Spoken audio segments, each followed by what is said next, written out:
नमस्कार दोस्तों, आज का वीडियो बंधन बैंक पर्सनल लोन का होगा। इस वीडियो में जानेंगे कैसे हम बंधन बैंक से ऑनलाइन पर्सनल लोन ले सकते हैं, उस पर्सनल लोन का फीचर्स क्या क्या होगा, एलिजिबिलिटी कैसा होगा, साथ में जानेंगे इसके फी एंड एक्स्ट्रा चार्जेस और उन सभी पे लगे हुए टर्म्स एंड कंडीशन। आप में से कई सारे लोग कहते हैं कि बंधन बैंक पर्सनल लोन प्रोवाइड नहीं करता, पर मैं आपको बता दूं कि आपकी एलिजिबिलिटी यानी कस्टमर की एलिजिबिलिटी को देखते हुए बंधन बैंक कम से कम 50,000 का पर्सनल लोन और ज्यादा से ज्यादा 25 लाख तक का पर्सनल लोन हम सभी को प्रोवाइड करती है। इसके अलावा हम कुछ वैसे सवाल को भी जानेंगे जो बंधन बैंक से कई सारे लोग पूछते तो हैं पर उन्हें जवाब नहीं मिल पाता। जैसे क्या यहां salaried, self employed, non employed सभी को लोन मिलेगा? अगर मिलेगा तो कम से कम कितना इनकम होना चाहिए? उस इनकम का ज्यादा से ज्यादा कितना लोन मिलेगा?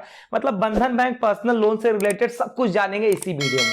तो चैनल को सब्सक्राइब करें, साथ ही पूरी जानकारी के लिए वीडियो के एंड तक बने रहें। दोस्तों, सबसे पहले हम जानते हैं कि पर्सनल लोन का रेट ऑफ इंटरेस्ट इतना महंगा क्यों होता है। देखिए, जैसा कि हम सभी को पता है कि बैंक हमें दो तरह का लोन प्रोवाइड करती है। एक होता है सिक्योर्ड लोन और दूसरा होता है अनसिक्योर्ड लोन। सिक्योर्ड लोन का मतलब क्या होता है कि बैंक अगर आपको आज लोन दे रही है तो कल को उन्हें यह पता है कि उनका दिया हुआ पैसा जो है वो वापस लौटेगा। वो आज लौटे, कल लौटे, कुछ दिन के बाद लौटे, लेकिन उनका पैसा वापस लौटेगा। जैसे कि मान लीजिए आपको जब बैंक लोन देती है सिक्योर्ड लोन के तहत, तो वो कुछ ना कुछ आपसे गिरवी रखवाती है, जैसे घर, सोना, चांदी, जमीन, जायदाद, एफडी, कुछ ना कुछ बैंक के पास आप गिरवी रखते हैं। तो क्या होता है कि जब आप पैसा लोन रीपेमेंट करने से मना कर देते हैं, अगर सिक्योर्ड लोन के बेसिस पर आपने लोन लिया और पैसा रीपेमेंट करने से मना कर दिया, तो आपका जो गिरवी रखा हुआ चीज है, जो मान लीजिए आपने जमीन गिरवी रखा था, तो जो भी गिरवी रखा हुआ चीज है बैंक उसे बेचकर या नीलामी करके अपना पैसा रिकवर कर लेगी।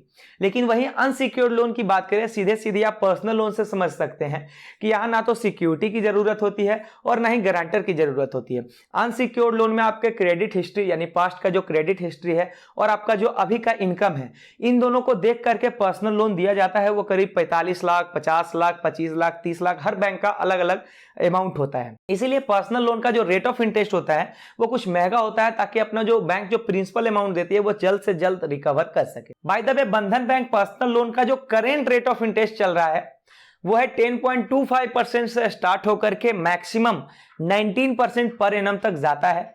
लेकिन आपकी एलिजिबिलिटी के अनुसार, आपकी एलिजिबिलिटी को देखते हुए आपके ऊपर का क्या रेट ऑफ इंटरेस्ट होगा वो हम लोग कुछ देर में जानेंगे। आइए पहले एलिजिबिलिटी क्राइटेरिया जानते हैं। तो बैंक कहता है कि जो व्यक्ति मेरा पर्सनल लोन लेने आ रहा है वो या तो सैलरीड होना चाहिए, या सेल्फ एम्प्लॉयड होना चाहिए, या फिर सेल्फ एम्प्लॉयड प्रोफेशनल होना चाहिए। इन तीन के अलावा यहां से पर्सनल लोन लेना मुश्किल है। जो सैलरीड कस्टमर है उनका एज कम से कम 21 ईयर और ज्यादा से ज्यादा 60 ईयर तक रह सकता है, और जो सेल्फ एम्प्लॉयड है उनका एज कम से कम 23 ईयर होना चाहिए और ज्यादा से ज्यादा 60 ईयर तक उनका भी एज रह सकता है। लेकिन ऐसा नहीं है कि 60 ईयर तक आप लोन ले सकते हैं और रीपेमेंट 61, 62, 65 यानी और बाद में करें, ऐसा नहीं होगा। बल्कि 60 ईयर तक सारे पैसों का रीपेमेंट कर देना है। वो 60 ईयर का जो एज है वो मैच्योरिटी टाइम होना चाहिए। फिर जो सैलरीड कस्टमर है ना, उनकी सैलरी कम से कम 15,000 होना चाहिए और सेल्फ एम्प्लॉयड का जो ईयरली इनकम होता है वो 6 लाख पर ईयर होना चाहिए।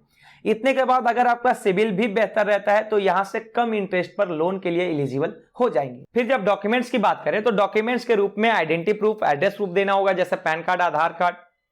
इसके बाद अगर लोन लेने वाला व्यक्ति सैलरीड कस्टमर है तो उन्हें लास्ट 3 मंथ का सैलरी स्लिप देना होगा। अगर लोन लेने वाला व्यक्ति सेल्फ एम्प्लॉयड है तो उन्हें लास्ट 2 ईयर का जो ITR कॉपी होता है वो बैंक में जमा करना होगा। वैसे जब कोई कस्टमर बंधन बैंक से पहले से जुड़ा हुआ है, जैसे अगर आपके पास सैलरी अकाउंट, सेविंग अकाउंट या करेंट अकाउंट है बंधन बैंक का, या फिर पहले से कोई लोन मैच्योर हो रखा है, तो बैंक कहता है कि हम उन कस्टमर्स को बहुत ही आसान तरीकों से लोन प्रोवाइड करेंगे। और दूसरी बात कि आपके ऊपर प्री अप्रूवल का ऑफर भी चलते रहता है। आइए एलिजिबिलिटी और डॉक्यूमेंटेशन के बाद अब हम लोग जानेंगे बंधन बैंक पर्सनल लोन को अप्लाई कैसे करना है। उसके लिए हम लोगों को चले आना है इस पेज पे। ये जो है बंधन बैंक का ऑफिशियल पेज है, इसका लिंक हमने वीडियो के डिस्क्रिप्शन में भी दे दिया है। इस पेज पे आने के बाद नीचे स्क्रॉल करेंगे तो फॉर्म सेक्शन सामने आएगा। इसमें लिखा हुआ है take 1 step closer to your dream. मतलब अगर आपको बंधन बैंक से पर्सनल लोन लेना है, ऑनलाइन पर्सनल लोन लेना है, तो इस फॉर्म को फुलफिल करना होगा। जैसे फर्स्ट कॉलम में अपना फुल नेम डालना है, सेकंड कॉलम में ईमेल आईडी डालना है, थर्ड में अपना मोबाइल नंबर, चौथे में आप जिस एरिया में रहते हैं अभी वहां का पिन कोड डालेंगे, और पांचवें में आपका जो सिटी है उस सिटी का नाम यहां एंटर करके सबमिट कर देना है। इतने के बाद अगर आपका एरिया सर्विसेबल रहता है तो बैंक के एम्प्लॉय के द्वारा आपको कॉल किया जाएगा, वो आपसे संपर्क करेगा और केवाईसी सहित वेरिफिकेशन सब कुछ 2-3 दिनों के अंदर अंदर कंप्लीट हो जाएगा। फिर 1 से 2 दिनों में आपका लोन अमाउंट आपके अकाउंट में क्रेडिट कर दिया जाएगा। चलिए, फॉर्म अप्लाई होने के बाद अब हम लोग जानेंगे इसके फीचर्स को कि बंधन बैंक अपने पर्सनल लोन के जरिए हम लोगों को क्या क्या फीचर्स प्रोवाइड करती है।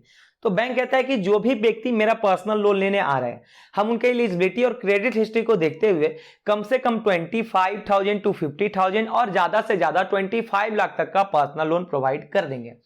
मतलब कि आप कम से कम 50,000 का पर्सनल लोन यहां ले सकते हैं और ज्यादा से ज्यादा 25 लाख का पर्सनल लोन मिलेगा। उससे ज्यादा पर्सनल लोन आपको नहीं मिलेगा, जिसका कि रेट ऑफ इंटरेस्ट होगा 10.25% से स्टार्ट होकर के मैक्सिमम 19% पर एनम तक जा सकता है।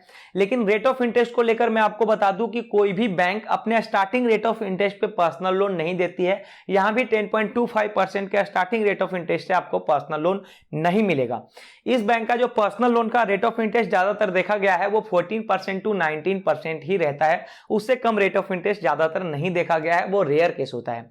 जिसमें कि अगर आपका क्रेडिट हिस्ट्री सही रहता है, अगर आपका सिविल बेहतर रहता है, बहुत बेहतर रहता है, अगर आपका इनकम बहुत अच्छा रहता है, तब आपका रेट ऑफ इंटरेस्ट कम लिया जाएगा। और अगर इन सभी ये सभी खराब रहता है, आपका मान लीजिए आपका सिविल खराब है, आपका क्रेडिट हिस्ट्री खराब है, आपका इनकम थोड़ा कम है, तो आपका जो रेट ऑफ इंटरेस्ट होगा वो हाईली रेट ऑफ इंटरेस्ट आपसे चार्ज किया जाएगा। इस लोन को अवेल करते समय कस्टमर को फ्लेक्सिबल टेन्यूर चुनना होता है। कहने का मतलब कि ज्यादा से ज्यादा 60 महीने यानी 5 साल या 5 सालों के अंदर अंदर कोई एक फ्लेक्सिबल टेन्यूर आपको चुन लेना है और उस टेन्यूर के दौरान, उस टेन्यूर के अंतर्गत आपको सारे पैसों का रीपेमेंट सूद समेत कर देना है। यहां से लोन लेकर रीपेमेंट करने का एक और फायदा है कि रीपेमेंट आप मंथली भी कर सकते हैं। ईएमआई का जो पेमेंट होता है वो मंथली भी पे कर सकते हैं और ईएमआई आप वीकली भी पे कर सकते हैं। अगर कोई छोटा बिजनेस पर्सन है या छोटा सेल्फ एम्प्लॉयड है तो वो क्या है कि अपना जो ईएमआई वो है वो वीकली भी पे कर सकता है बैंक से बात करने के बाद। इसके अलावा यहां ज्यादा डॉक्यूमेंट्स नहीं लिए जाते, बहुत ही कम डॉक्यूमेंट्स है। सिक्योरिटी और गारंटर की जरूरत नहीं होती है। हिडन चार्जेस बिल्कुल ना के बराबर है। और तो और अगर यहां से पर्सनल लोन लेने के बाद या कोई अनसिक्योर्ड लोन लेने के बाद अगर आप लोन अमाउंट टाइमली रीपेमेंट करते चलते हैं, अगर ईएमआई या रीपेमेंट जो कहते हैं वो टाइमली अच्छे से पे करते चलते हैं और बैंक का संबंध अच्छा बनाते हैं अपने साथ, तो आगे चल के कम से कम रेट ऑफ इंटरेस्ट पे बड़े से बड़े लोन के लिए एलिजिबल हो जाएंगे। फीचर्स के बाद अब हम लोग जानेंगे फी एंड एक्स्ट्रा चार्जेस को, जिसमें पहला आता है प्रोसेसिंग फी। लोन लेते समय आपके ऊपर 2% का प्रोसेसिंग फी लगाया जाएगा। रेट ऑफ इंटरेस्ट जो होगा, जैसा कि मैंने पहले भी आपको बताया, करीब 19%, मैक्सिमम 19% का रेट ऑफ इंटरेस्ट यहां देखा गया है। इसके बाद जब लोन रीपेमेंट करने में लेट करते हैं, लेट पेमेंट फी जो होगा वो 2% होगा। फॉर क्लोजर चार्ज, यानी अगर आपका मन हो टाइम से पहले अपना सारा अमाउंट रीपेमेंट कर देने का, जो मान लीजिए आपने 50 महीने का जो समय चुना था उससे पहले आप सोचते हैं कि मैं 1 सालों के बाद ही अपना सारा पैसा रीपेमेंट कर दूं, तो आप कर सकते हैं। लेकिन आपके ऊपर 2% to 4% का जो चार्ज है वो लगाया जाएगा।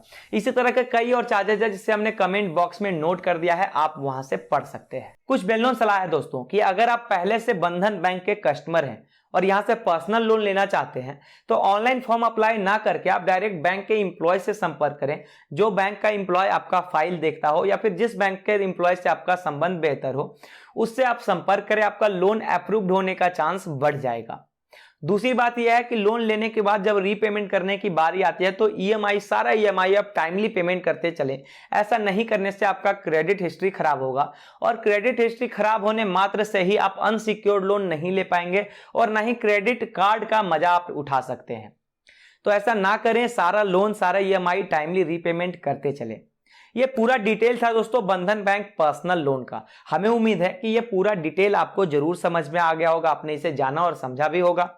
अगर कोई सवाल हो इस टॉपिक से रिलेटेड तो हमसे कमेंट में पूछ सकते हैं। चैनल को अब तक आपने सब्सक्राइब नहीं किया है, देर किस बात की, चैनल को सब्सक्राइब करें और ये वीडियो उपयोगी लगे तो इसे लाइक भी जरूर करें।